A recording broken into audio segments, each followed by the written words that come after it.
I think it's also really important for guys to understand that, a woman has to earn that right with you. Yeah, You yeah, know, yeah. Talk about what that. level of investment is she putting in? And I think it's always a really interesting conversation where, how you treat a girl that you're seeing is how she's going to perceive herself. So if you're doing boyfriend girlfriend stuff, if you're going on trips, if you're taking vacations, if you're doing all kind of that, she's going to sort of assume that that's where things are. And a lot of guys have a problem with, speaking of overinvestment, this is something I've had two guys come to me recently about, is just overinvesting too much too early as far as texting goes. That's a big one that a lot of guys mess up. They get the match, they get the number, they're texting. Maybe they can't meet up for like a week and a half, and then they just texting every day. The good morning text, good night text, all that kind of bullshit. But I've always said that how you start a relationship with a woman is how she's going to expect it to stay or go up. There's no ramping down. It's either they're going to be the same level of investment from the jump or it's going to go up. So if you're texting every day and you're constantly of this, and maybe you get bored after a while because you've gone out with her a couple of times and now things are kind of stale, you maybe ramp down the texting a little bit. She's going to notice. She's going to freak out. What's going on? Where are we stand? What's happening? You're not talking as much. Like, why aren't you hitting me up? Mhm. It's always better and easier to ramp up than it ever is to start off, because you have to live up to that. So the guys that are throwing money around are saying, hey, on our first date, we're going to do this extravagant stuff, or we're going to go on a vacation on our third date or something like that, or spend a weekend wherever. It's kind of funny because it's like in divorce, she's grown accustomed to a lifestyle that she has now come to expect from you. And then when that stops, that's normal. How you meet her is normal. Let me just talk about like that investment component of it, because it's like that's really, really important. I'm glad that you brought that up. Like the whole her earning your time or more of your time or a dedication of your time, whether it's solely or if it's shared, doesn't matter. But the whole, component of her earning it, a lot of guys overlook that. It's like they'll be like, oh, she touched my pee, so she's earned it now. It's like, yeah, so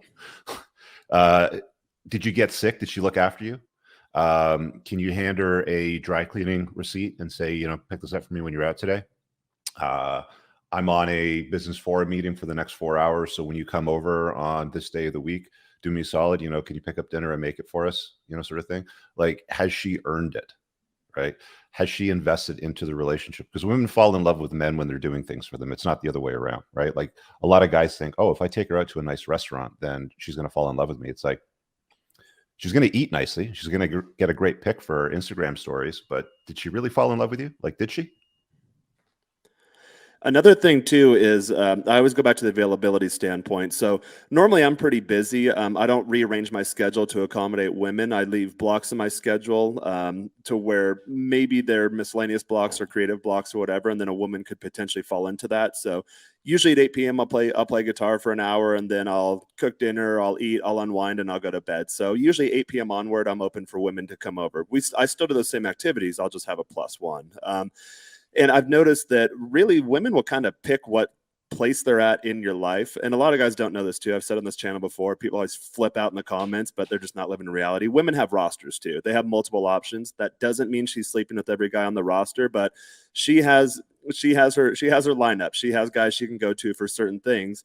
You need to make sure that you're the guy that, hey, if I'm gonna hang out with Jaren, like we are going to be intimate, because that sets you aside from the other guys, and you make it very clear the type of relationship you have with her. It is a physical relationship. And so I'll notice that I'll tell girls, hey, come over at 8 p.m. on a Friday or whatever. I'm going to have a chill night. And then if they show up, that's fantastic. I'll take a mental note of that she enthusiastically showed up. She didn't flake or cancel or push the date back. And then she was good company there. And then she will have more opportunity to fill that hole in my schedule so I can then fill her hole. And then when they don't, I like to do the puns. I'm trying to get nerdy on here. And when they don't, you just have to make a mental checkpoint. It might not be anything with you. Guys in the private signal group, I think I sent a busty Venezuelan chick a couple months ago. I was like, all right, this girl, seems pretty cool. She might be the running for my new main chick. I have that slot open.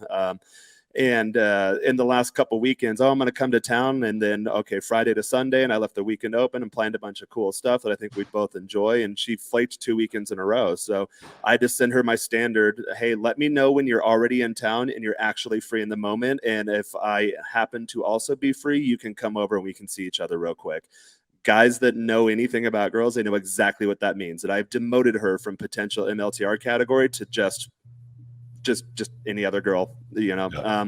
And she did that to herself. So guys on my channel always say you always need to keep in mind or be mindful of her level of attraction towards you, and that often surfaces in terms of her availability. So I want to ask Jaron this question because this recently came up too with a buddy of mine where, standard, you hear about this stuff all the time. This was the same guy that was kind of having a problem with overinvestment and over texting.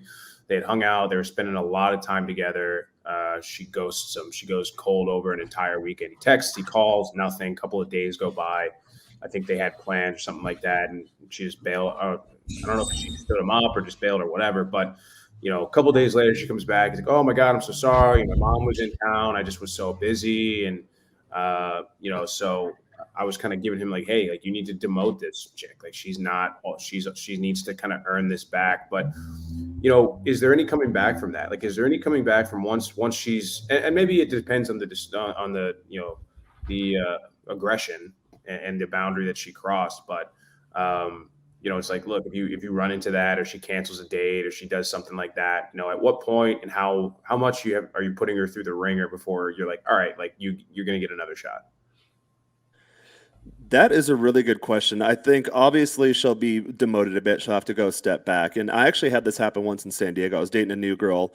She was really, really into me. At this point, I was just kind of new to these types of topics. So I made her like officially my girlfriend. And within a month, she screwed it up. I caught her already texting ex-boyfriends. We went to a bar one night. Like, granted, we both we split a tab of ecstasy with a European couple we met, and it was pretty fun. But at one point I went to the bathroom and I came out and she was like dancing. She was grinding on some guy and he was like kissing on her neck. And I just walked past her and left the club and just left her there. And I could see the look on her face. It was absolute terror. It's like, oh my God. And she knew she screwed up. And she eventually came home, had her stuff outside. I was going to make her sleep outside, but eventually I let her sleep on the floor at the foot of my bed. And then the next morning, she was from Tijuana. I was in San Diego at the time. Next morning, I sent her home and I told her like, hey, you clearly know we're done. And she was blowing me, oh, give me a chance, give me a chance. In my head, I just mentally delete those people. I don't have time for that. But and I did the same thing that I did with this Venezuelan girl. I was like, okay, well, clearly, and my friends and I would joke about this. This is seriously the bucket I'd put them in at the time. I said, hey, clearly you're not girlfriend material. Like, we made that very clear. But I am willing to put you, when you watch a movie and they always have like stuntman #1 or like random guy at coffee shop #2. So I told her, I was like, I'll create a new category in my dating life. You can be whore #1. So like, you'll never be my main chick. You'll never be a girlfriend. You made it very clear that you're incapable of doing that. But you can be whore #1. So like, of all like the random chicks I'm betting, if there's a conflict that comes up, I will give you priority. I was like, but that's the last slot you get in my life. Don't screw it up. And from that point forward, that was like 7 years ago.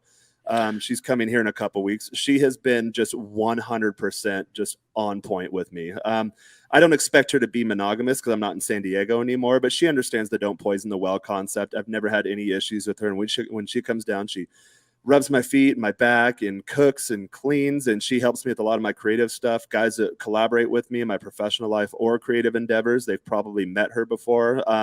But when it comes time to get on an airplane or go out and meet new people in town, she's not in that position. So my main girl represents me, and my girlfriend, I don't have that category open anymore in my life. The girlfriend's pretty much the main girl in the MLTR equation. Hey guys, I really hope that you enjoyed that short clip. If you did, consider supporting the creation of content by checking out my supplement line. Pinned in the top comment below of this video in the comments, there's a link to the unpluggedalpha.com/shop. When you click through, you'll be able to land over here, and the entire lineup is broken down by category that it performs best in: estrogen metabolism, fat burning, your foundational essentials for health, immune health, performance, and testosterone support. If you check out with coupon code ALPHA10, you'll get 10% off on your first order. There's also the option to use the subscribe and save model, where regular shipments will be sent over to you on a regular basis, and that gives you a little bit of a discount, and your supplement facts are always broken down over here. Thanks for watching. I hope you guys have an awesome day. And again, check out that link. It's pinned in the top comment below in this video. Peace out.